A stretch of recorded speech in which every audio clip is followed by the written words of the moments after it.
Some New Year's nights don't just end a year. They invite something that should never be welcomed. Turn off the lights, put on your headphones, and listen carefully.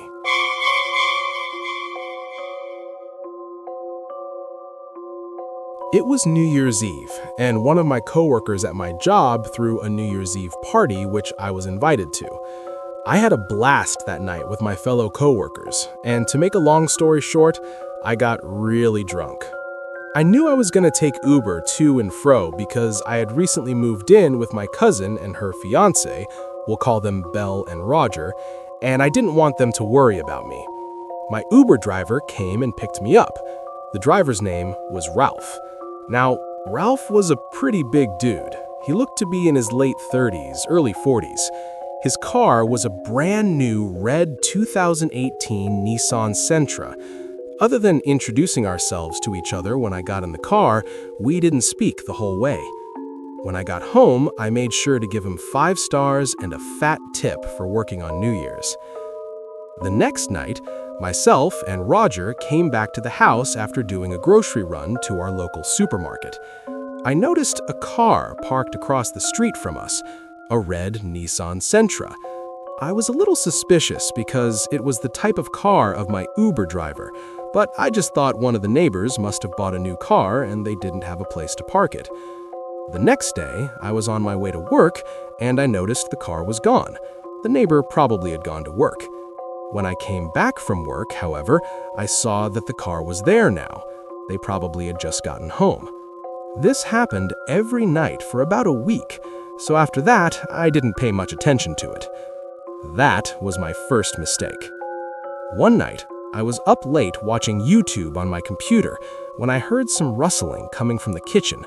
I checked the time. It was 1 a.m.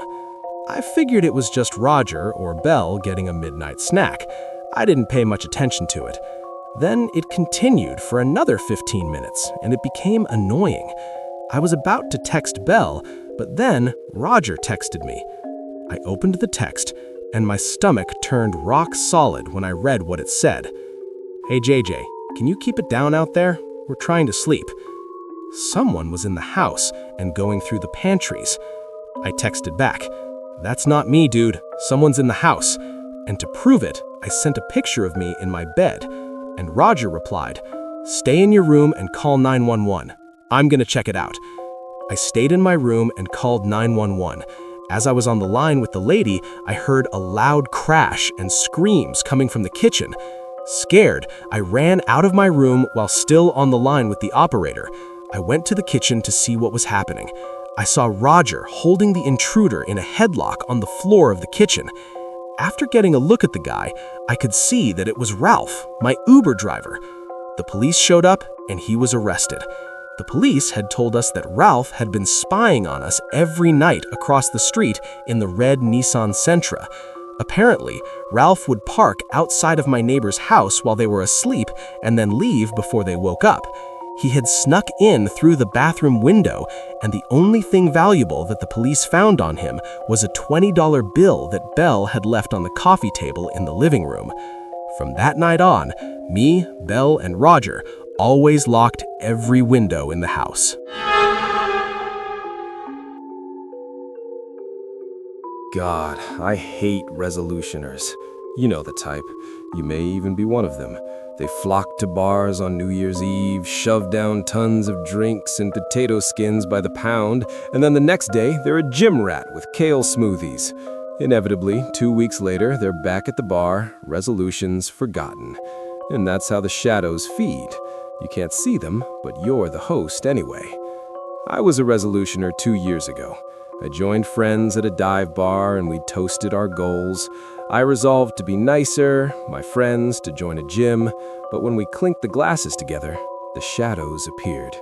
I thought at first that a stray cat had slipped in. The creeping thing was the right size, but when the shadows came skittering through closed windows and from under the tables en masse, I knew they weren't strays. They had too many legs. My beer sloshed out as I jumped back, barely keeping a grip on the mug, but no one else reacted to the invasion. An inky black form eyed me from the puddle of my drink. It was like a spider, sort of, with fangs bared and ghostly blue pupils in each of the many eyes. It didn't hold its shape well. The legs kept blinking in and out of existence. I wondered if my beer was spiked. How drunk was I? The other women around me weren't reacting to the spider tarantulas on and around our table. My friends didn't notice when the creatures crept up and settled along the women's backs and between their shoulder blades, like evil arachnid scarves or backpacks. The one in front of me hissed, and when I slammed my beer mug down on it, the conversation around the table ceased. "What the hell?" Mandy asked at my freak out. "I mean, party foul at the spill, but what'd the table ever do to you?" The rest of the gals laughed. Under my mug, the spider dissipated. From each of my friends' backs, many eyes watched me. "So, workout buddies?" Jess said to Mandy, returning to their previous conversation. Mandy turned back, one final look at me clearly showing she thought me too drunk to function. As they planned out their new year, each of the spiders slowly sunk their fangs into the necks they hung around. The many legs tightened around their mounts. I felt panic rise. Did my friends not feel the weight or the bite? Maybe I was drunk. I excused myself to the bathroom and called a cab. I missed the countdown and fell asleep that night with a can of Raid next to me. Over the next few weeks, I saw more and more of the things, and they were growing, getting bigger and more noticeable. Some dwarfed the human they rode on. But then slowly, they began to vanish. People I saw regularly who'd sported the spider riders no longer had their parasite. In mid-March, there was nearly no trace of the creatures any longer. Their disappearance gave me little peace. The beady eyes and long legs haunted my dreams. I developed arachnophobia with a fierceness. Only Mandy and Jess's spiders didn't grow. Instead, they shrank, limbs and bodies diminishing. In April, they invited me to join them for an open gym day, a half-hearted effort to re-recruit drop-off resolutioners and their friends. On the treadmill, as I lagged behind Jess's 7-minute mile, the two women gushed about their new gym rat lifestyle and how they'd definitely be sticking to it. At that moment, with their determination, the New Year's spiders loosened their fangs and fell away, dispersing as they hit the ground. And that's when I knew. Not many people have seen my messages, posts, or speculations. No one else has seen the spiders that I've found. It took 2 years to be sure, absolutely sure. 2 years watching people make and break promises and being a host to the parasites. Do you feel heavier after making a New Year's resolution? It's because there's a literal weight on your back, your very own resolution parasite. The spider seems to feed on your hopes, fangs deep in the base of your neck. If you looked over your shoulder, really looked, you'd see the eyes, the fangs, the furry body. Did you make a resolution this year? Keep it. Hang on to that dedication, and eventually the spider will starve and fall away. Break your resolution and feed that parasite. It will suck you dry of hope and faith. And next year, make no resolutions. I can still the scars of the fangs from previous years. They don't heal, and they never will.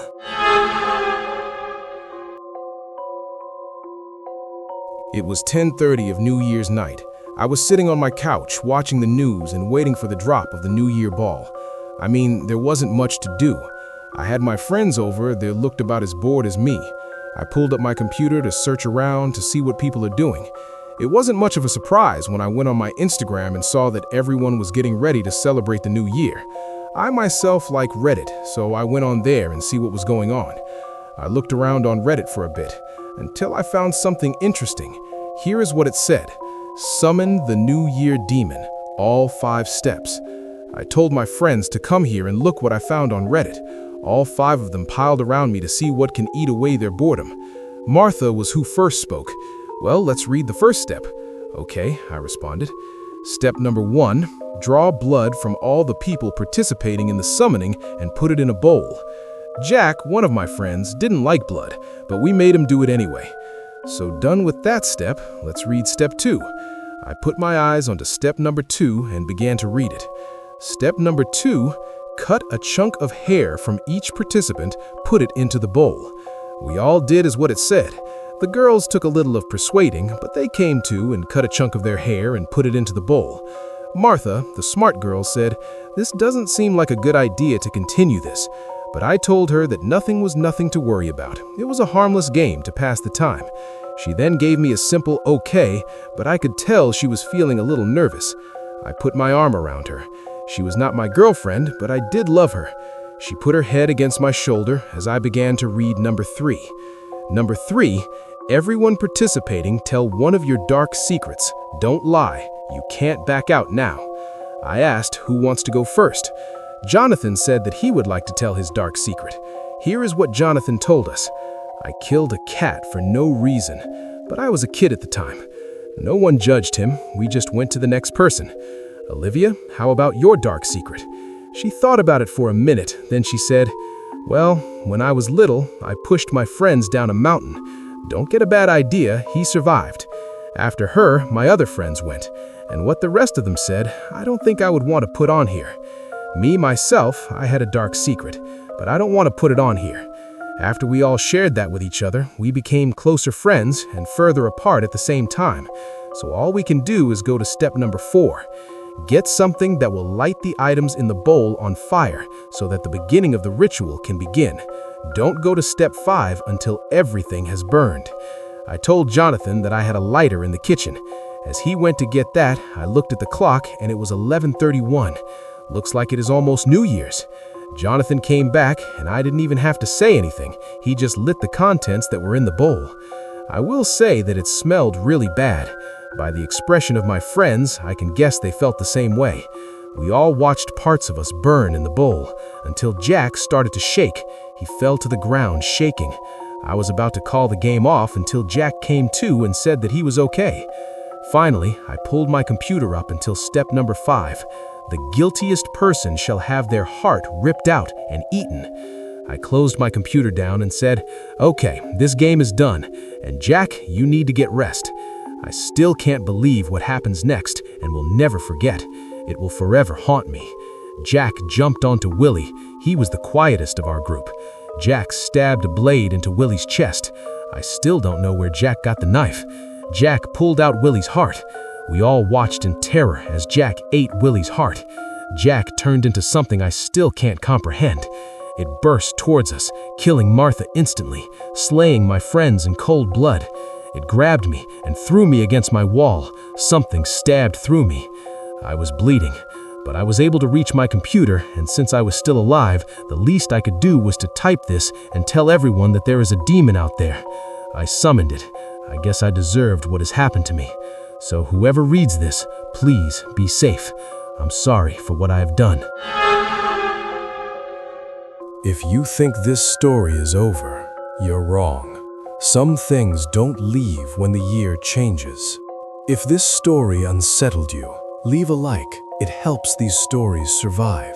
Subscribe, and I'll see you again when the next story begins.